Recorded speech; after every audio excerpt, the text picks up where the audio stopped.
It started with a leak that wasn't supposed to exist, and within minutes, it had the entire industry in shock.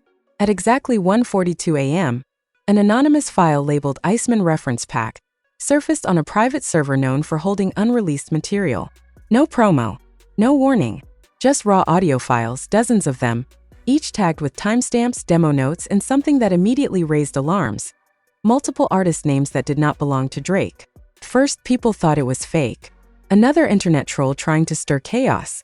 But then the clips started playing. Same melodies, same flows, same hooks fans had already heard, or were about to hear on Drake's rumored Iceman project. Except, the voices were different. Unknown writers, underground artists, even one reference track allegedly tied to a songwriter who had publicly claimed they were cut out of a major deal just months ago. And that's when everything shifted, because this wasn't just inspiration. This sounded identical. Within hours, producers, engineers, and insiders began speaking in coded messages. One well-known beatmaker posted, "Y'all praising the wrong version of the truth." Another wrote, "Reference tracks are normal, but this is something else." The posts disappeared just as fast as they went up, but the screenshots were already everywhere. Fans are shocked. Emotions ran high as side-by-side comparisons flooded social media. Waveforms matched. Cadences lined up almost perfectly. Even ad-libs sounded eerily similar. And suddenly, a dangerous question started spreading across the culture. Did Drake build an entire album off other people's voices? But it didn't stop there. Alongside the leaked references, a second document appeared. This one wasn't audio, it was data. Streaming logs. Internal-looking spreadsheets. Numbers that didn't add up. Plays jumping in unnatural spikes. Accounts linked across multiple regions at the same exact second. And one line highlighted in red. Artificial amplification active. Now the conversation got even darker. Because if the music itself was under question, and the numbers behind it were too, then what exactly are people really listening to? Insiders close to the situation reportedly said, "This isn't just about credit anymore. This is about credibility." And right now, the silence from Drake's camp is only making things louder. Because while the world waits for an explanation, the evidence keeps spreading. And if even half of this is real, then this might be the biggest exposure the industry has seen in years. By the time the sun came up, the leak wasn't just circulating, it was being dissected like evidence in a courtroom. Producers who had stayed quiet for years suddenly started speaking, but not directly. Subtle posts, half sentences, cryptic captions that only insiders could fully understand. One engineer who had previously worked around sessions connected to Drake posted a single line. "Reference is one thing, replication is another." That post stayed up for less than 10 minutes before disappearing, but by then screenshots had already spread everywhere. And the more people listened to the leaked Iceman reference pack, the harder it became to ignore the similarities. These weren't rough ideas being reshaped. These were fully structured records, verses, hooks, flows, delivered in voices that didn't belong to Drake, but sounded almost identical once laid over his style. Fans are shocked. Emotions ran high as side-by-side clips flooded timelines, with listeners pointing out matching breaths, identical pauses, even the same vocal inflections. But the situation didn't stay in the shadows for long. By mid-morning, one of the alleged reference artists, a low-profile songwriter from Atlanta, went live. No music playing, no dramatic setup, just a quiet room and a face that looked exhausted.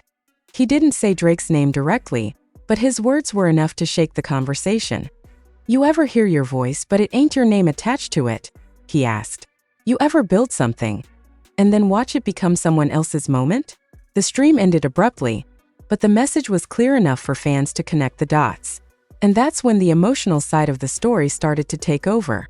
Because now it wasn't just about whether songs were influenced, it was about who might have been left behind in the process. Friends of the alleged writers began speaking up. One person posted, "People don't understand how many dreams get swallowed in those rooms." Another wrote, "Everybody wants the hit, but nobody asks who really made it." The tone across social media shifted from curiosity to frustration. Meanwhile, inside industry circles, the reaction was far more controlled but no less intense. A well-known A&R executive reportedly held a private call with multiple stakeholders connected to upcoming releases. According to someone who was on that call, the message was simple. If this spreads any further, it affects more than one project.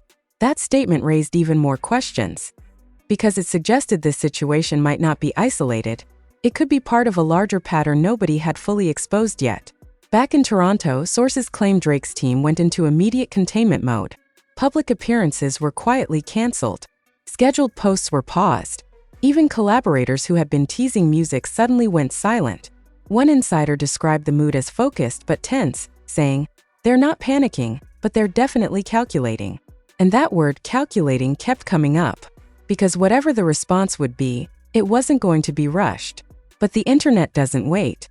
By early afternoon, the second layer of the leak, the streaming data, started gaining even more attention.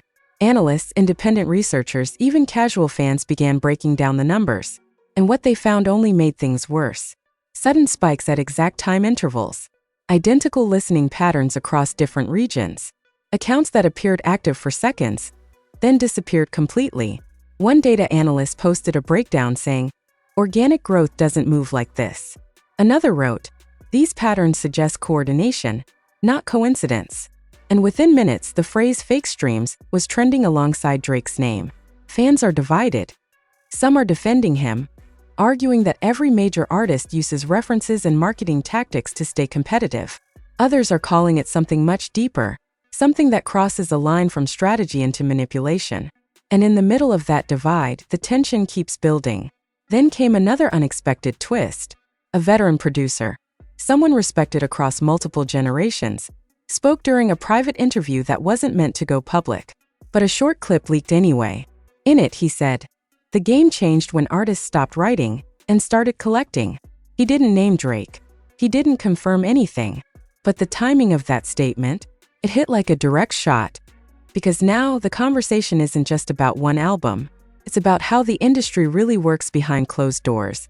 And as more voices start to come forward, some subtle, some direct, the pressure continues to rise. Because every new piece of information adds another layer to a story that's already starting to feel bigger than music. Right now, Drake still hasn't responded. No statement, no denial, no explanation. And that silence, it's starting to sound louder than the accusations. By late evening, the situation stopped feeling like a leak and started feeling like an unraveling. Because now more files were appearing, smaller clips, shorter references, each one adding another layer to what people were already calling the Iceman situation. And the deeper listeners went, the clearer one pattern became. This wasn't just one or two records under question, it was starting to look like a system. A second batch of audio surfaced around 8:20 p.m. This time the tags were more detailed. Session dates, file versions, even notes that looked like internal comments, phrases like "keep cadence," "mirror tone," and "adjust delivery to match final voice." Those notes alone sent shockwaves through producer circles, because they suggested intent, not accident. And once again, the comparisons began. Fans are shocked. Emotions ran high as new side-by-side breakdowns hit the timeline. One clip featured a hook performed by an unknown vocalist, raw, slightly rough around the edges. Then the alleged final version followed, polished, clean, unmistakably in the style of Drake. The difference wasn't in the writing, it was in the voice. And that realization made the entire conversation feel heavier. Because now, it wasn't just about borrowing ideas. It was about ownership. Meanwhile, inside the industry, reactions started slipping out more openly. A mid-level executive, speaking off record, reportedly said, "People think it's collaboration, but sometimes it's extraction." That word, extraction, spread quickly, because it painted a picture nobody wanted to fully admit. A system where ideas move upward, but credit doesn't always follow. At the same time, one of the alleged reference contributors decided to speak again, but this time with more clarity. In a recorded message sent to a blogger, the voice, shaky but controlled, said, "I signed off on writing, not on becoming invisible." That line hit hard, because it shifted the story from technical details to human impact. Suddenly, this wasn't just about how songs are made, it was about who gets erased in the process. Back in Toronto, the pressure inside Drake's circle reportedly reached another level. Sources claim a closed-door meeting took place involving legal advisors, management, and key collaborators. No phones allowed, no recordings, just a long discussion about next steps. One insider described the mood as tight, saying, "They know this isn't going away on its own." And that realization, it marked a shift from quiet observation to active response planning. But before any official move could be made, another problem surfaced: the streaming data.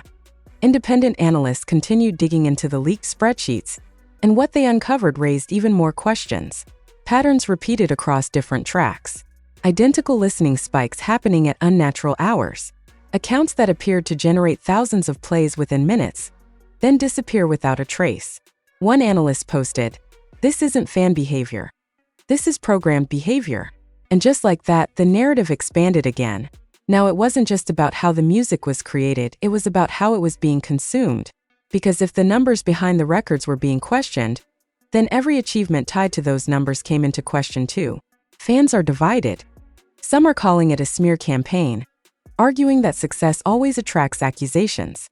Others believe the evidence is too detailed to ignore. And as both sides clash online, the conversation keeps getting louder. Then came a moment that changed the tone completely. A respected veteran artist, someone who had stayed silent through the entire situation, finally spoke during a live event. No names were mentioned, but the message was direct. If you didn't bleed for it, don't wear it like it's yours. The crowd reacted instantly, because everyone understood what that meant even without context. And that moment, it pushed the story beyond speculation into cultural territory. Because now it wasn't just about Drake.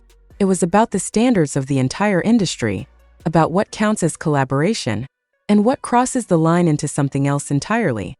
Inside Drake's world, sources say the artist himself finally addressed the situation privately, not with anger, not with denial, but with a statement that reportedly left the room quiet. "Y'all hearing pieces, not the full picture." That's what one insider claims he said. And that response? It didn't shut anything down. It only added more mystery. Because what is the full picture? And why hasn't it been shown yet? As the night deepens, the pressure continues to build from every direction. More clips are expected. More voices are rumored to speak. And the longer the silence continues publicly, the louder the accusations grow. Because right now, the story isn't slowing down. It's expanding.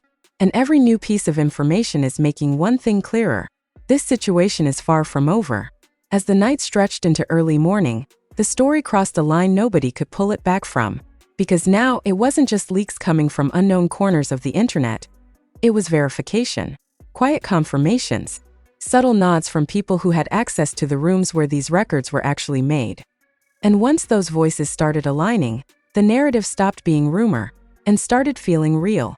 At 3:09 a.m., a well-known mix engineer, someone respected for working on major chart records, posted a single audio waveform comparison.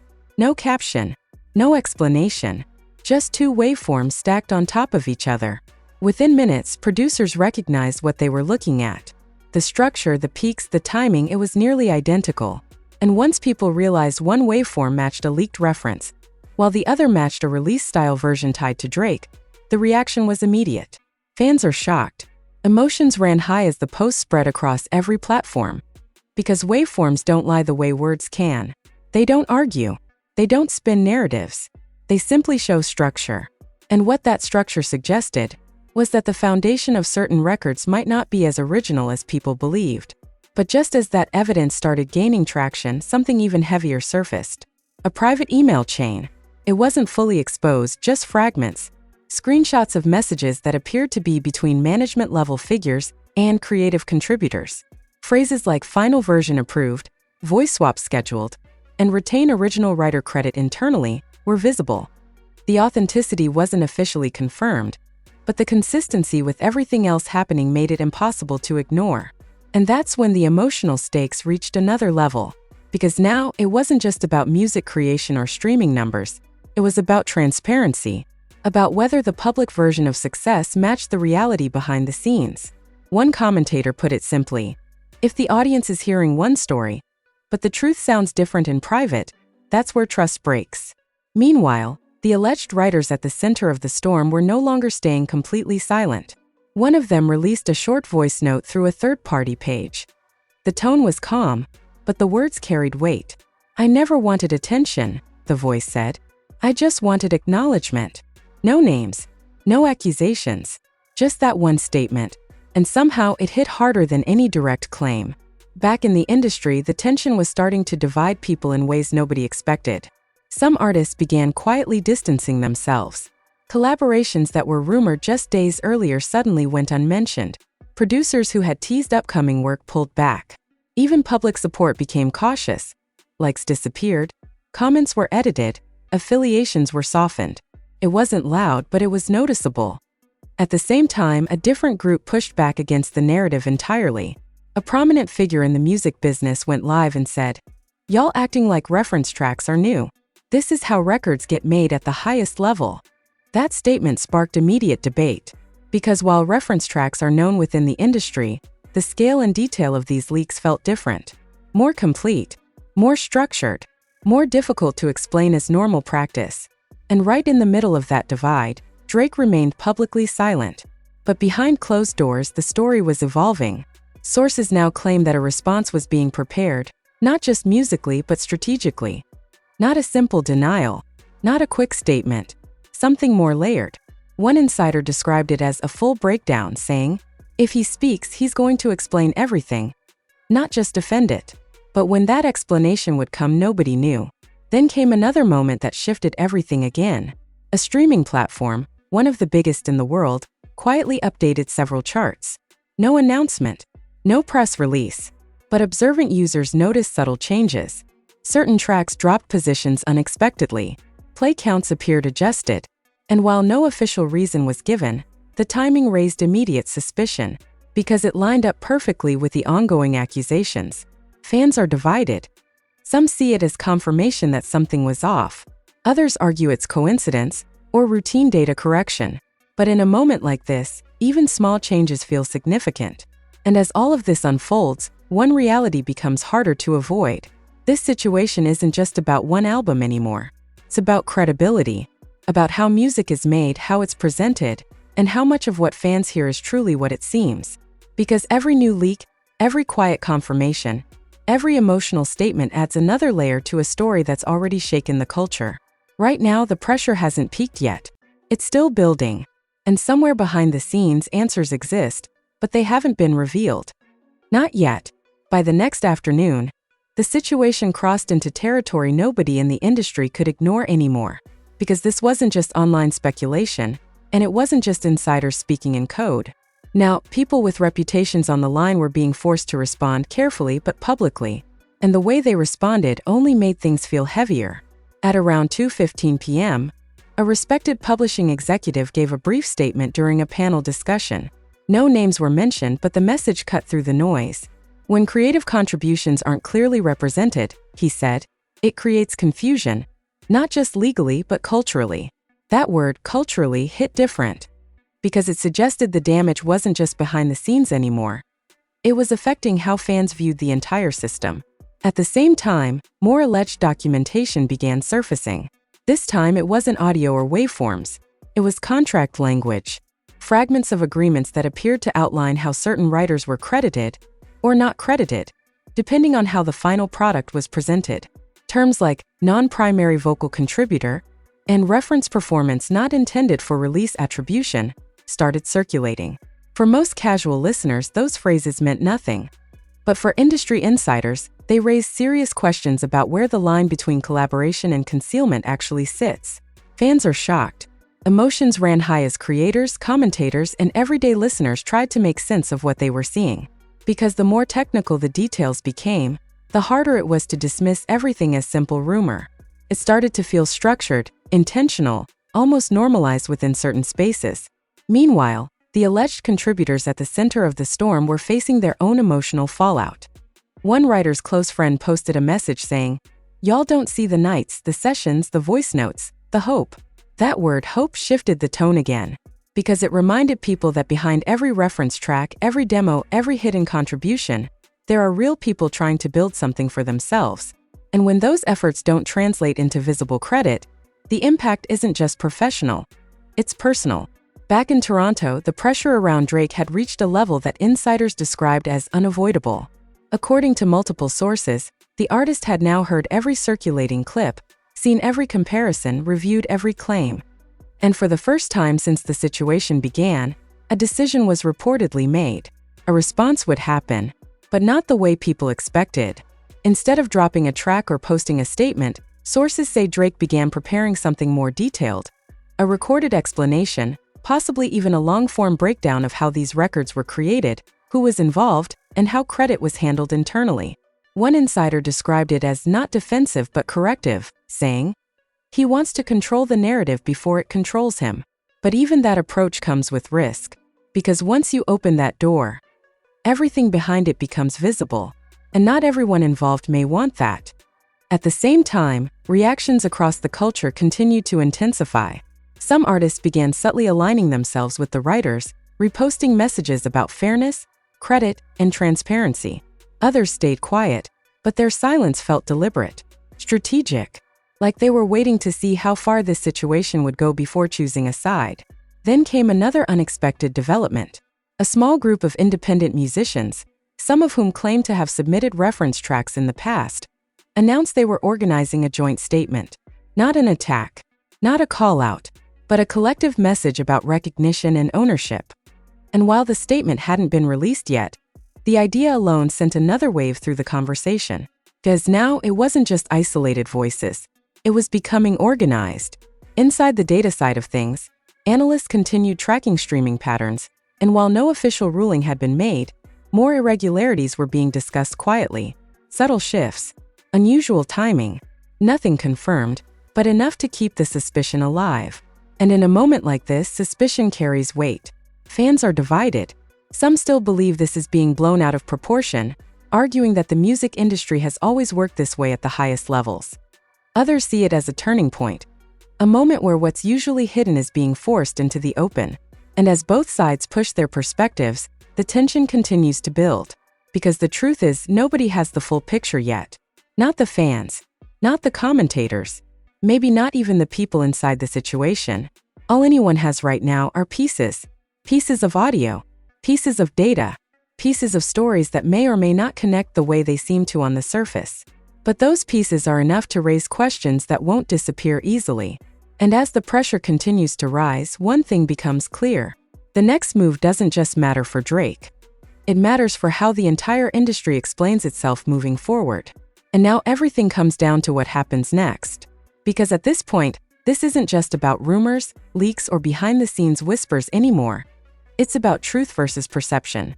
If even a fraction of what's been exposed holds weight, then the conversation around Drake and the entire Iceman situation could shift the way people look at success in music forever. But if this turns out to be a calculated narrative, a setup, or a misunderstanding blown out of proportion, then someone out there is playing a much bigger game than anyone expected. Fans are still divided, emotions are still running high, and the culture is still watching every move like it could change everything overnight. So now I'm asking you, do you believe Drake built something off hidden voices? Or is this how the industry has always worked behind closed doors? And if that's the case, should it stay hidden? Drop your opinion in the comments right now. Don't hold back, because this is one of those moments where your perspective actually matters. And trust me, people are going to be arguing about this for a long time. Make sure you like the video, subscribe, and stay locked in. Because if Drake finally responds, or if more names, more files, or more proof surfaces, you already know we're breaking it down the second it happens. This story isn't finished. It's just getting exposed.